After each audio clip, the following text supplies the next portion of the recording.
यतिखेर काली छान आइरहेको थियौँ यहाँ अङ्कल म होइन यहाँ केटाहरू दुईजना पनि छ नि सुमित सर अनि भिडियो क्यामेरा पर्सनमा चाहिँ सुशान्त सर काली छानिसकेपछि म तपाईँलाई ठ्याक्क काली सुन्दैमा छ ठ्याक्क देखाउँछ है गाइस अब ल यहाँ टच देखाएँ अब काली दिएपछि ठ्याक्क देखिन्छ अनि तपाईँलाई देखाउँछ त एकछिन भिडियो पोस्ट गर्छु हामी चाहिँ यसरी चाल जाँदैछौँ केटाहरू मास्तिर जाँदैछ टर्च लाइट लिएर अब धेरै ठुलो स्वरले बोल्न मिल्दैन ठ्याक्क है ल गाइस वेट केटाहरू चाहिँ यहाँ काली खोजिरहेको छ गाइज हो यहाँ रुखमा है रुखमा खोज्दैछ यो रुखमा बस्यो यहाँ कन्फ्युज भएछ है टर्च बाल्ट खोज्दैछ गाइज हामीले हेर्दैछौँ है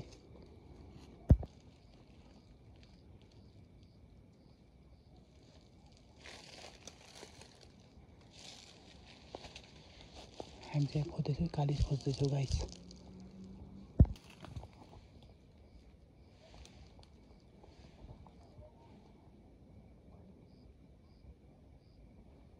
केटाहरू चाहिँ कालिज खोज्दैछ गाइस यहाँ चाहिँ अब कालिज भेटिसकेपछि म तपाईँलाई देखाउँछु है त कसरी बास बस्छ गाइस कालिज चाहिँ देख्यो ऊ त्यहाँ माथि टुप्पामा छ एकदम माथि टुप्पामा ऊ ठ्याक्कै देखिन्छ पराइ ऊ त्यहाँ टच दिएको ठ्याक्क माथिबाट चाहिँ गाइस चाहिँ ऊ खोज्दैछ माथि डाँडामा टुप्पामा बसेर एकदम माथिको त्यो टुप्पामा ठ्याक्क टच दिएकोमा त्यहाँ माथि छ एकदम टुप्पामा छ है गाइस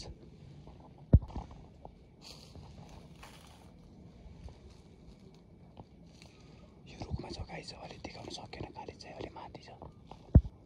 केटाहरू चाहिँ यहाँ त्यसै रुखको टुप्पामा छ भाले पोथी छ तर टुप्पामा ओइ सुमित आइज न यहाँ आइज न यहाँ केटाहरूले यहाँ अलि देख्नु मुस्किल हुने टाउकोमा देखिन्छ भाले पनि देखिन्छ ट्याक्कै निमा त निमा न गाइस हामी एकछिन रेस्ट गरेर छौँ है ठ्याक्क रुखा टुप्पामा रहेछ टाउको चाहिँ देखाएको छैन अलिकति छन् त अलि अप्ठ्यारो छ यो ताने भए हुन्थ्यो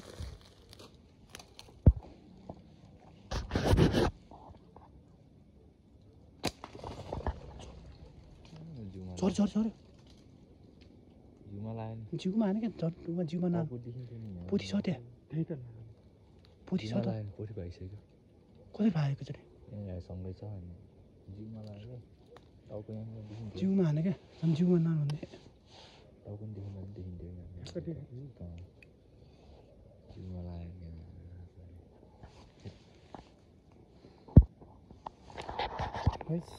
हाने अब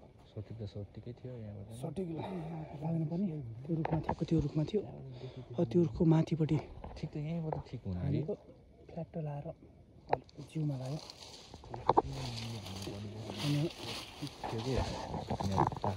थियो है कति ठुलो रहेछ हामी त ल अब एक सर्ट बाइक सेकेन्ड सर्ट ठुलो छ नि एक सर्ट बाइक सेकेन्ड चाहिँ पाएन होइन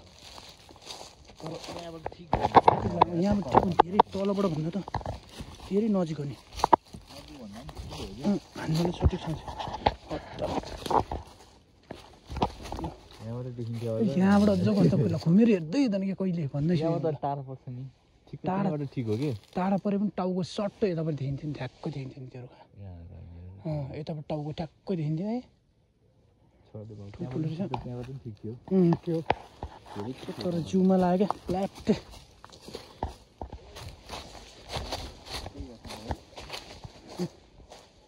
एक सर्ट मैले त त्यो पोथी उडाइ त थाहा नै पाएन यार एकैचोटि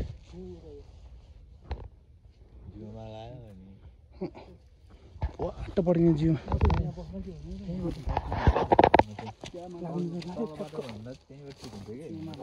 गाइस पहेटा जिउमा हो क्या चाहिँ हो म त बिचसम्म पुग्दाखेरि खस्छ कि भने बाटो यस्तो छ सिनो के मरे फालिदिएर यहाँ कस्तो गनाइरहेछ टाउको मान भने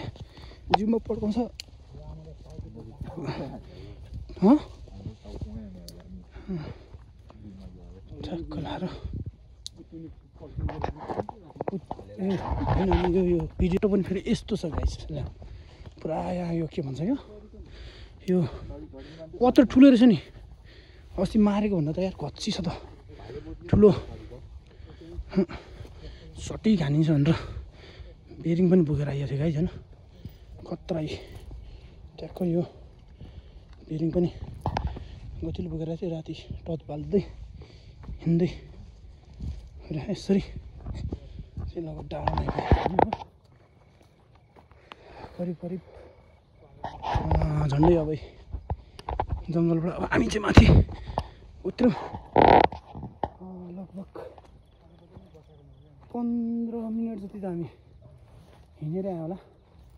सेकेन्ड सर्ट चाहिँ हान्न पाएन तर लाग्न चाहिँ बबाल लागेको थियो लाग्नु चाहिँ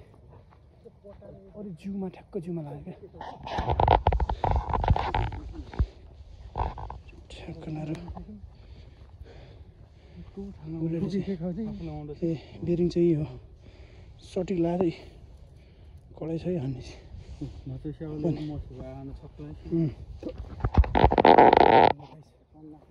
अब अर्कोचोटि चाहिँ ठ्याक्क मर्यावाला भिडियो राख्ने प्याट हान्छ झ्याट्टै खसे सेकेन्ड चान्स पाएन कहिले 7-8 चोटि हान्नु पाइन्छ आज चाहिँ खासै चान्स पाएन एकै ठाउँमा हो भएर दोहोरो चान्सै पाएन गाइस